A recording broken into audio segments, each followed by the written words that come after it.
When you picture a mafia boss, what comes to mind? Probably the power, the sharp suits, the piles of cash, right? A whole criminal empire at your beck and call. But what if I told you that whole glamorous image is pretty much a fantasy? Today we're going to pull back the curtain on the dark, paranoid, and frankly miserable reality of what it was really like to be at the top. Okay, let's be real. The money part, that was no myth. That was absolutely real.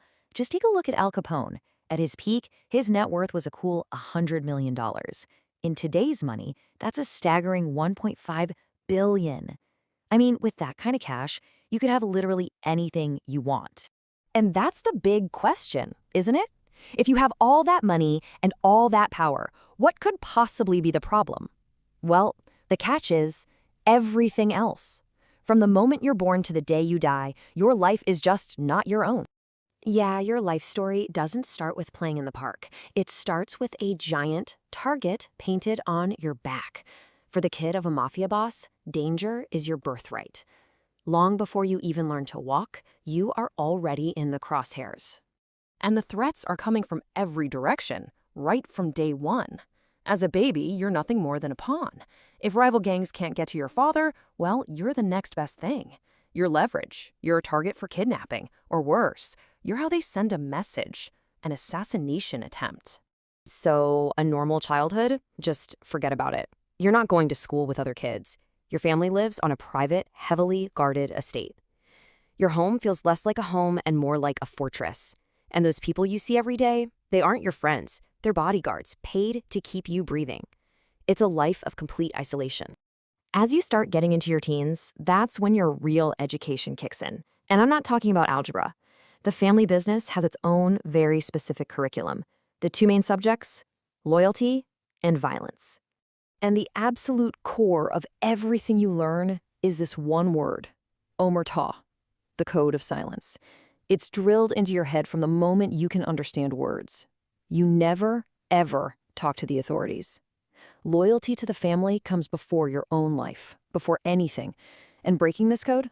Well, it's not something you get a second chance on. It's a death sentence.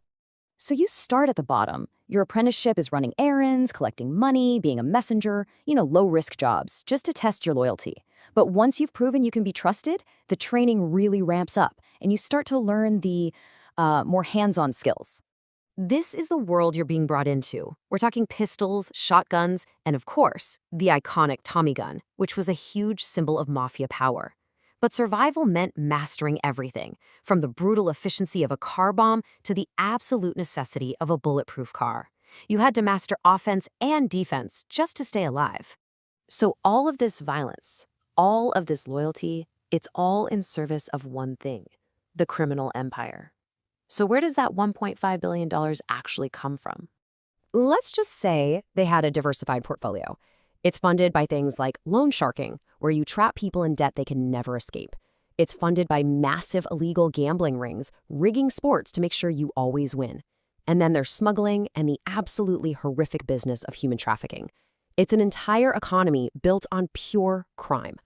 So you survive your childhood, you master the trade, and somehow you make it. You're the boss. You'd think, I've arrived, right? Wrong. Congratulations, your life just became infinitely worse. Because now you're not just a target, you're the biggest target. First, you've got the obvious threat, the cops. Law enforcement is now completely obsessed with you. They're tapping your phones, they're trying to get informants inside your crew, they are watching you around the clock. Their only goal is to put you in a cage for life or get you killed. Then you have the external threats. Every other criminal organization out there sees you as an obstacle. They want your turf, your money, your power. They are constantly, and I mean constantly, plotting to take you out so they can take over. But this is the one that'll really keep you up at night. The most terrifying threat of all is the one from the inside. Younger, ambitious members of your own family, the guys you're supposed to trust with your life. They're just waiting for you to show one sign of weakness so they can take your spot. So here's the bottom line. Being the boss isn't about enjoying the money. It is a 24/7 job of pure soul-crushing paranoia.